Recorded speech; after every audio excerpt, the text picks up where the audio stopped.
நிறைய திராவிடம் சொல்றது தெலுங்கு மக்கள், இல்ல, மலையாளம் இல்ல எல்லாரும் இல்ல சேர்ந்ததுதான். இல்ல அப்படி ஒரு இல்ல. தென் எல்லாம் ஓட்டுக்கு தான். ஓட்டுக்காக நேரத்துக்கு நேரம் பச்சையோந்தியாவது தேவைக்கு ஏத்த மாதிரி நிறம் மாறும். அதை விட மிக அது எப்படி சொல்றதுன்னு தெரியல.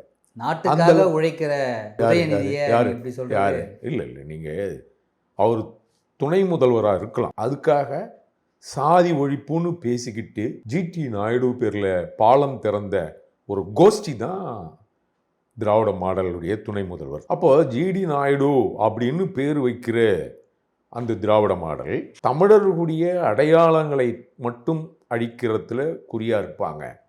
அப்படி இருந்தும் கூட புதிய திராவிடம் அப்படின்னா, திராவிடம் என்ற சொல் தொடக்க காலத்தில் இலங்கையில் எப்படி சொன்னாங்க அப்படின்னா, ஆவணங்கள் நான் சொல்றதெல்லாம் ஆவணப்படி தான் எனக்கு தெரியும்.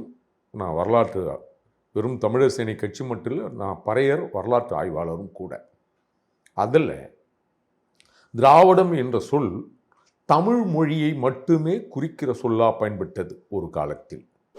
சமஸ்கிருதத்தில் திராவிடர்கள் அப்படின்னு சொன்னால் தமிழர்களை மட்டும் அடையாளம் காட்டப்பட்ட சொல்லாக ஒரு காலத்தில் பயன்பட்டது.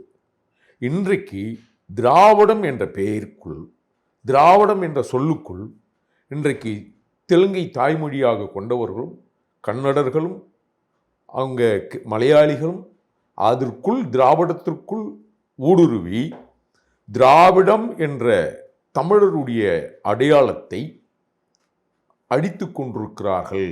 திராவிடம் என்ற சொல் தமிழ் மொழியை, தமிழ் இனத்தை மட்டுமே குறிக்கிற சொல்.